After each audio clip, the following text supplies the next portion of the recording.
talked about the question of language, which was an issue now in the keynotes as well. And I want to start with you, Olumide, because you don't write in your mother tongue, German, but you write in English. Why? Mostly because I don't live in Germany, so it was my reality of a writing life is within an English context.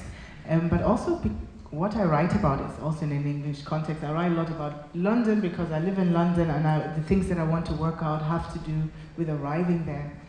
But what has happened of being away from Germany for quite a long time is that it's actually quite difficult for me to write in German. It's almost impossible. It's super hard. Every time I get an assignment, I think, oh yeah, great, this is my chance to write a German story or a German article, and then I suffer because I cannot get a sentence together. Whereas in English, it's fairly quickly, you know, you have your phrases. And writing is like a muscle, you just need to train it. So I need to find the right project, to find the right German. And I think I am interested in my work always in hybrid languages and slippages and messing things up. And I still don't know whether we can swear, so I'm gonna leave it this time. But so the messing things up, and I don't have any allegiance to any good language. Swear. Do you want to open it? Motherfucker. Okay, now it's out. So I want to find the saying, the equivalent in German, and I think it will take some time for me because Because the language is so central, right, in writing. And you mentioned already in the keynote that in Africa there are thousands of dialects and languages, and in Nigeria alone are hundreds of them. Now most writers write in the former colonial languages like English or French or Portuguese, even German. And you say that language makes the world in which we live. So what is the consequence if we always, or most of the time, have to write in English, let's say? Oh, all right. So I get the hard question. Thank you. it's very hard. Oh, yeah. Actually, just before that, I was really interested to listen to your keynote because we hadn't exchanged notes. We hadn't really talked about it. And when we ended up talking so much about the same things, which is nice, because that already means there's a zeitgeist. As a curator, you've already put out a zeitgeist. Congratulations. Thank you very much. And also I wanted to just quickly mention that the thing about the women is exactly that. Is when I was invited to invite great writers, a lot of women popped up. I am a feminist, so let's get that out of the way, but it wasn't a conscious choice, it wasn't affirmative action. It was just who's popping up, they're dominating, for sure. Oh, I said awesome. So to the question of consequence.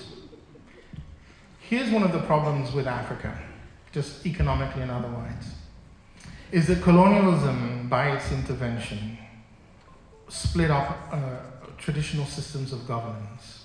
And so instituted, often, say if you take the Igbo culture, Igbos had a caste system. And there was a group called Osu, who were people who had been taken into war and enslaved to the gods and they were basically untouchables. So the British came and they made them the chiefs. So you can imagine centuries of like, oh, okay, it's my turn now. So that creates a sort of erosion. And so what happens is that you have this emergence in West Africa. Let's just stay with West Africa. Even let's just stay with Nigeria, of the middle class. And this middle class is a problematic middle class because it's a middle class that simultaneously wants to hold on to a culture that has been slowly eroded away from it, but also is indentured and indebted in many ways to Western senses. So because this is what middle class does, it speaks to capitalism. So it's very concerned about Western consciousness of Africans in a way. And so what you have is a sort of the middle classes who dominate, and who most of us who are writers are middle class, right? So what you have then is that we become the voice of the nation, but we're not representative of the nation. Right? I think you would find this in most places. And I know it's very, because when we talk about Africa, we don't talk about class, do we? We always talk about drought, war, they're dying of hunger, or save them. But class is a big issue. And so what happens is that the consequence of writing in a colonial language has both things being enacted. And since the class we're talking about is vestigial Victorian English senses of self, much of what this middle class are enacting are ideas that are essentially went out in the 19th century, early 20th century. And so this begins to affect policy, it begins to affect ways, it begins conversations around who gets to be spoken about, who gets to speak, what stories we should be selling to the West, what stories we shouldn't be selling to the West. And so what happens is that rather than this inward focus, which should be largely for African writers, a notion of increased conversation within Africa, to other African writers working in these languages to find ways to subvert, to create new ideas, which you find writers do individually, Ngugi, Shoyinka and others, but we often don't. And so we're now in a moment right now, the consequence is that we are having to do a lot of work that could have been done before. And so African writers find that they're always having to explain themselves into cultures that already know who they are, and make assumptions about them. So that's one. And then the other problem of class is that everything linked to traditional religion, traditional mythology, traditional sense of self gets pushed away into sort of places of shame and turning away from. And so therefore a lot of who we are gets lost all the time. And so a modern Lagosian, doesn't matter what their ethnicity is, a modern person who was born in the 80s, growing up in Lagos, not only doesn't have access to a mythical Nigeria, they don't even have access to a 70s Nigeria. I grew up in the 70s, post-Civil War, so I grew up in a very cosmopolitan Nigeria. Indian teachers, Indian Bollywood, Hollywood, all kinds of, so there's a way in which that kind of cosmopolitanness had shifted into a much more entrenched relationship. So all of these consequences have meant that we haven't always felt that we could write the way we want to.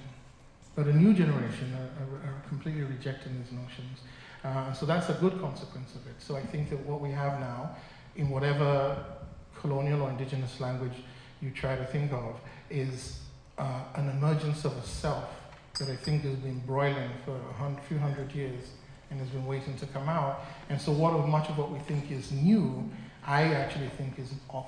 I hate the word authenticity because it's like morality, it's such a subjective thing, but it has more authority. So in a way, I think what's emerging now is more genuinely African than much of the literature that came before. And how is it emerging? Are they putting more pressure on publishers, or? Well, we had a conversation down there. I asked Olumide for gum, and she said, gum or gun? Do you have a gun with you? So she said, I don't have gum, I have a gun. Which is to say we're holding guns to the West. But no, I think this is what it is. Emergent in this simple way. Because of many of the ways in which the younger Nigerian writers, and I don't only mean that in terms of age, I'm looking at it in terms of publication record, have not had to contend with a certain kind of negative historicity, where you're always, as we say, you're about dobale into the past, you're always genuflecting to the past and being inclusive, exploring self in completely new contexts. But what, as I said, is really amazing about zeitgeist and the general human unconscious is that those ideas, which are finally blossoming more vigorously, are simply able to blossom through and are being carried actually from an ancestral point of view. So it's almost like there is no way in which we can escape our ancestors. In Yoruba we call it Isheshe, in Igbo we call it Umenala, which means essentially this is the way in which we have emerged. So it